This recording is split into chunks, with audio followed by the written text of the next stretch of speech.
Hello दोस्तों। आज की इस कहानी का नाम है फर्क पड़ता है। अभी सरला आंटी सीढ़ियों से उतरकर नीचे आएगी। आते ही पूछेगी, चिड़ियों को प्रसाद खिलाया? कभी कभी नीलू का दिल करता है कि झूठ कर दे, हाँ खिला दिया। 2 घंटे के पूजा पाठ एवं मंत्र जाप के बाद प्रसाद खिलाने के लिए चिड़ियों की प्रतीक्षा में उसका काफ़ी समय नष्ट हो जाता था।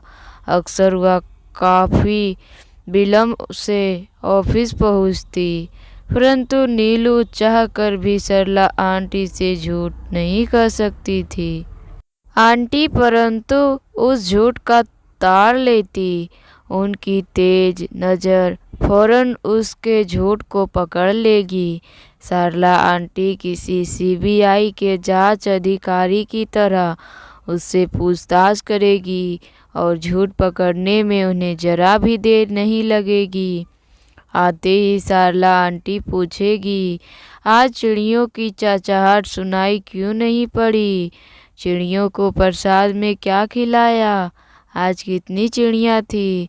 अब भला चिड़ियों की गिनती कौन करे? इतने सारे सवाल पूछ लेने के बाद पूजा के साथ पर जाएगी। आरती के थाल को छूकर देखेगी। अगरबत्ती एवं कपूर की गंध को सूंघ कर ही वे सारी सच्चाई पता कर लेगी। चिड़ियों को प्रसाद खिलाने का सिलसिला पिछले कुछ महीनों से प्रतिदिन नियम पूर्वक चलता आ रहा है। अब से आंटी के कानों तक पहुंचती थी। तभी से आंटी को नीलू की प्रेगनेंसी की खबर जैसे मिली, उन्होंने अपने घरेलू पंडित जी को बुलाया। पंडित जी ने नीलू को जन्मपत्री मंगवाई और मन ही में गुना भाग करके नीलू एवं उस पर गर्भ में पल रहे बच्चे के ऊपर राहु की बुरी दृष्टि होने का पता लगाया था। इससे बचने का उपाय भी सुझा दिया। पंडित जी ने बताए गए उपाय के अनुसार नीलू को प्रतिदिन सुबह अपने इष्ट देव की प्रतिमा के आगे दीप धूपक अगरबत्ती आदि जलाकर बताए गए मंत्र का जाप करना था एवं चढ़ाए गए प्रसाद कम से कम 5-7 चिड़िया को खिलाना था। इतने सारे टोटके अथवा मंत्र जाप से राहु की बुरी दृष्टि को तो पता नहीं, लेकिन इन सभी विधि विधान को नियम एवं निष्ठा पूर्वक करने के बाद जब नीलू ऑफिस देरी से पहुंचती तो बॉस की कोप दृष्टि का शिकार अवश्य होती। जिस प्रेगनेंसी की खबर को पाकर उसका मन आहित हो उठा था, उस उल्लास की जगह अब डर एवं चिंता ने ले ली थी। नीलू एक उस पति गौरव की पहली बार माँ बाप बनने की खुशी पर राहु नाम के इस अज्ञात दुश्मन ने अपने खौफ एवं आतंक का चाबुक लगा दिया था। बेंगलुरु के शोभा अपार्टमेंट की निचली मंजिल पर नीलू अपने पति गौरव के साथ पिछले साल ही रहने आई थी। अपार्टमेंट की ऊपरी मंजिल पर अपार्टमेंट की अकेली मालकिन सरला आंटी अकेली रहती है। मकान मालकिन सरला आंटी नीतू एवं उसके पति गौरव पर अपनी सगी संतान की तरह प्यार और अधिकार रखती है, क्योंकि सरला आंटी का अपना कोई संतान नहीं है। नीलू एवं गौरव भी सरला आंटी को पूरी इज्जत और सम्मान देते हैं, जैसा प्यार लुटाती है। आज नीलू की थोड़ी सी भी इच्छा मंत्र जाप करने की नहीं थी, फिर भी जैसे तैसे उसने मंत्र जाप तो कर लिए, लेकिन नियम अनुसार उसने जैसे ही आरती के लिए कपूर एवं अगरबत्ती जलाई, उसके गंध एवं धुएं ने उसका जी मिचलाने लगा। वह कुछ देर के लिए कमरे से निकलकर बाहर बालकनी में आ गई है, ताकि वहाँ कि फ्रेश हवा में उसे कुछ बेहतर महसूस हो। बाहर आकर उसने अपने चारों ओर दृष्टि दौड़ाई। आज उसे एक भी चिड़िया नजर नहीं आ रही थी। कुछ देर तक उसकी दृष्टि यहाँ वहाँ दौड़ती रही। फिर वह आकाश की ओर देखने लगी। आकाश में इस वक्त छोटे छोटे बादल के टुकड़े आपस में अटखेलियां कर रहे थे। बादल के ये टुकड़े कभी एक जगह एकत्रित हो जाते तो कभी अलग अलग होकर नीले आकाश में कहीं गुम हो जाते। बादलों के इसी क्रीड़ा को देखती हुई नीलू कुछ पलों के लिए खो सी गई। तभी उसके कानों में गौरव की आवाज़ गूंजी, पूजा अधूरी ही छोड़ दी? नहीं, वह बस आरती करनी रह गई है। मुंह से कपूर की गंध बर्दाश्त नहीं हो रही थी, इसलिए बाहर आ गई। नीलू ने बालकनी से ही उत्तर दिया, इतने दिनों से तुम्हें इस तरह की कोई समस्या नहीं थी, अब अचानक तुम्हें कपूर के गंध अच्छे नहीं लग रही? कपूर की नहीं, अगरबत्ती की गंध से भी मेरा जी मचल रहा है। नीलू ने अपनी परेशानी समझाने की कोशिश की। कपूर ही तो है, थोड़ी देर के लिए बर्दाश्त कर लो, कुछ दिन की तो बात है। आंटी की बात मानकर अब तक जैसे करती आई हो, थोड़े दिन और कर लेने से क्या फर्क पड़ता है? गौरव की जिद करने पर नीलू बालकनी से अंदर आ गई। बालकनी के अंदर खुलने के साथ ही हवा का एक तेज पूजा के पास रखे दीपक से टकराया और वह बुझ गया। अपशगुन, अमंगल। पीछे से सरला आंटी की तेज आवाज कमरे में गूंज गई। नीलू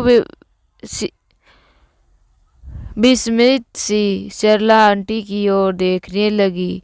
नीलू सरला आंटी को चेहरा देखने जा रही थी। घबराई हुई आंटी ने पंडित जी को फोन लगा दिया। हाँ हूँ, हाँ, अच्छा ठीक है आदि शब्दों के साथ आंटी के चेहरे का भाव बनता और बिगड़ जाता। जी हाँ, ठीक करने के लिए समझा देंगे। ठीक है, आज ही यह उपाय करवा देंगे जी। धन्यवाद, रखती हूँ। और आंटी ने एक टके में फोन काट कर दिया। पंडित जी से बात हो जाने के बाद आंटी आंखें जुगनू सी चमक उठी। नीलू, तुम चिंता मत करो, जो कुछ भी तुमने भूल चूक हो गई है उसका प्रायश्चित एवं ग्रहों की दशा सुधारने के लिए पंडित जी ने बहुत ही अच्छा उपाय बता दिया है। यह उपाय तुम्हें आज ही करना होगा। कहती हुई आंटी नीलू को अपने साथ लेकर अपार्टमेंट के बाहर आ खड़ी हुई। आंटी के साथ चलती हुई नीलू ने अपनी कलाई घड़ी पर नजर दौड़ाई। सुबह के 8:30 बज चुके थे। कहाँ तो उसने सोचा था आज ऑफिस जल्दी पहुंचकर इस महीने की रिपोर्ट तैयार करने का काम पूरा कर लेगी। ग्रहों को सुधारने के चक्कर में उसके ऑफिस के कामों में गड़बड़ी होने पर लगी है। डाटा माइनिंग का कार्य भी वह ठीक से नहीं कर पा रही है। अपार्टमेंट के बाहर सड़क की दूसरी ओर एक छोटा सा पार्क था।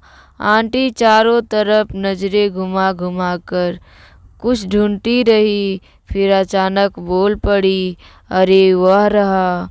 नीलू की दृष्टि भी आंटी के निगाहों का पीछा करती हुई एक पीपल के पेड़ पर जा टिकी। यही वह पेड़ है जहाँ तुम्हें यह उपाय करना है। सबसे पहले बेलपत्र के पत्तों पर तुम्हें चंदन से कुछ मंत्र लिखने हैं और पंचमुखी दीपक इस पेड़ के नीचे जलाने हैं। आंटी पंडित जी द्वारा बताई गई सारी विधि एकाएक कर नीलू को समझाती जा रही थी और नीलू ऑफिस में होने वाली एक इम्पोर्टेंट मीटिंग के लिए सोच कर परेशान हो रही थी कि आज मगर अगर वह देर से पहुंची तो बॉस की डांट तो लगेगी ही, समय पर मीटिंग में शामिल भी नहीं हो सकेगी। अरे हाँ, एक और बात, आज तुम्हें निर्जला रहना है 24 घंटे के लिए। आंटी की बात पर नीलू जैसे सोते से जागी। अभी तक वह इसे जितना सरल समझ रही थी उतना था नहीं। बहुत ही कठिन पूजा करने के लिए आंटी उससे कह रही थी, लेकिन सरला आंटी बड़ी ही सरलता से पंडित जी द्वारा बताए गए एकाएक विधि विधान को समझ रही थी। बेटा, यह उपाय तुम्हें थोड़ा से कठिन लग रहा होगा, पर तुम्हें ही करना है, तभी इसका लाभ होगा। अपनी संतान की रक्षा आखिर एक माँ को ही करनी होती है। आंटी ने नीलू के माथे को प्यार से सहलाया। निर्जला व्रत की बात को सुनकर गौरव भी थोड़ा परेशान हो उठा। उसने नीलू से कहा, यदि मैं तुम्हारी जगह निर्जला रह लूं तो कोई दिक्कत तो नहीं होगी? नहीं गौरव, तुम नहीं कर सकते। यह व्रत आंटी ने सिर्फ मुझे ही रखने के लिए कहा है। छोड़ो, जाने दो, तुम चिंता मत करो। एक दिन की तो बात है, क्या फर्क पड़ता है? थोड़ी सी भूख और प्यास ही बर्दाश्त करनी है, मैं कर लूँगी। नीलू ने जब दृढ़ता से कहा तो गौरव ने भी चैन की सांस ली। फिर तुम ऑफिस से आज के लिए छुट्टी क्यों नहीं ले लेती? गौरव ने सुझाव दिया। छुट्टी नहीं ले सकती, आज ही रिपोर्ट सबमिट करनी है, एक इम्पोर्टेंट मीटिंग भी है।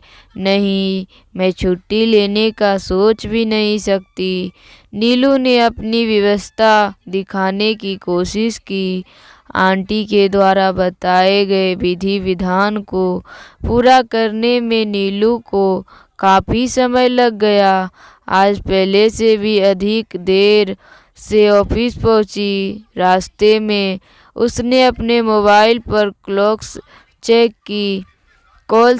की। ऑफिस में बहुत सारी कॉल्स आई थी। फ़ोन साइलेंट मोड में होने के कारण उसे पता ही नहीं चला। ऑफिस पहुंचते ही चपरासी ने उसे बॉस का हुक्म सुना दिया। उसे तुरंत ही बॉस ने अपने केबिन में बुलाया था। नीलू को आज बॉस से काफ़ी डांट खानी पड़ी। डाटा माइनिंग के कार्य में उससे काफ़ी त्रुटियां हुई थी, जिनके कारण पिछले कुछ महीनों में कंपनी का काफ़ी नुकसान हुआ था। बॉस ने उसे अगली मीटिंग में रिपोर्ट पेश करने के लिए कहा। इस महीने की रिपोर्ट उसने अभी तक तैयार नहीं की थी, इसके लिए भी उसे काफ़ी डांट खानी पड़ी। बॉस के केबिन से निकलकर नीलू वापस अपने सीट पर आ गई। एक तो काम का प्रेशर, दूसरी ओर उसने पानी का एक भी घूंट भी नहीं पिया था। अत्यधिक तनाव एवं भूख प्यास के बीच नीलू रिपोर्ट तैयार करने में लग गई। यह रिपोर्ट उसे आज ही होने वाली मीटिंग से पहले तैयार करनी थी। जैसे तैसे उसने रिपोर्ट तैयार की। मीटिंग के लिए हॉल तक पहुंची ही थी कि उसकी आंखों के आगे अंधेरा छा गया। घस खाकर वह जमीन पर धड़ाम से गिर पड़ी। उसकी तबीयत बिगड़ने की खबर गौरव तक पहुंचा दी गई। घबराया हुआ गौरव अस्पताल पहुंचा। अस्पताल में नीलू को बेड पर लिटाया गया था, किंतु डॉक्टर अभी तक नहीं पहुंची थी। सर, प्लीज आप एक जगह बैठ जाइए। बेचैनी में गौरव को यहाँ से वहाँ टहलते देखकर नर्स ने उसे एक जगह बैठे रहने का निर्देश दिया। डॉक्टर से फोन पर बात हो गई है, वे बस पहुँचने ही वाली है। पिछले 1 घंटे से आप यही बात कर रही है, मजाक बनाकर रखा हुआ है। गौरव ने अपनी सारी बेचैनी, डर, घबराहट सभी कुछ एक साथ नर्स पर उतार फेंका। आप मेरी बात डॉक्टर से करवा दो, इमरजेंसी है। करा दिया गया। नीलू को कंप्लीट बेड रेस्ट लेने की सलाह देकर डॉक्टर ने उसे घर ले जाने की अनुमति दे दी। घर पहुंचने के बाद नीलू को अपने मोबाइल पर एक मेल प्राप्त हुआ जो कि उसके ऑफिस से था। बार बार ऑफिस की तरफ से दी जाने वाली चेतावनी के बाद भी अनियमितता एवं उसके काम में काफ़ी त्रुटियां पाई गई, जिससे कंपनी को भारी नुकसान उठाना पड़ा है, अतः उसे नौकरी से बर्खास्त किया जाता है। मेल पढ़कर नीलू काफ़ी तनावग्रस्त हो गई। दुखी मन से गौरव भी उसके पास बैठा हुआ था। तभी सारला आंटी भी उसका हाल जानने के उसके पास पहुंची। बेटा, पंडित जी का तुम्हें धन्यवाद कहना चाहिए। उनके बताए हुए व्रत की वजह से ही आज बच्चा सही सलामत घर वापस आ गया। बच्चा खतरे से बाहर है का आंटी लाल रंग के धागे में बंधे एक ताबीज को नीलू को बांधने लगी।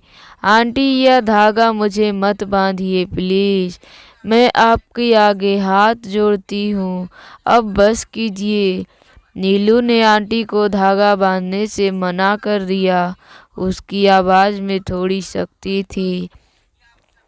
आंटी, ताबीज ही तो बांध रही थी, एक धागा ही तो है, बांध लेने दो उन्हें, क्या फर्क पड़ता है। गौरव ने नीलू को समझाने की कोशिश की। क्या सच में गौरव, अब भी तुम यही कहोगे कि क्या फर्क पड़ता है? फर्क पड़ता है गौरव, हाँ फर्क पड़ता है।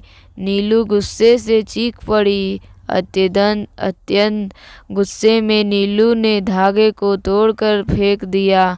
ताबीज में हवा उछाल खाता हुआ कमरे एवं बालकनी के बीच लगे कांच के पार्टीशन से जा टकराया। कांच के पार्टीशन के दूसरी तरफ कीट पतंगे कांच से टकराए कर नीचे गिर रहे थे। कमरे के अंदर जल रहे बल्ब की रोशनी के प्रति आकर्षित से ये कीट पतंगे अपने एवं रोशनी के बीच खड़ी उस कांच की दीवार को देख पाने में असमर्थ थे। नीलू खामोशी से कांच की दीवार से टकराकर जमीन पर गिरते ही उन कीट पतंगों को देखने लगी। धन्यवाद दोस्तों। अगर मेरी कहानी पसंद आए तो मेरे चैनल को सब्सक्राइब कीजिए और मेरे वीडियो को ज़्यादा से ज़्यादा शेयर कीजिए। धन्यवाद।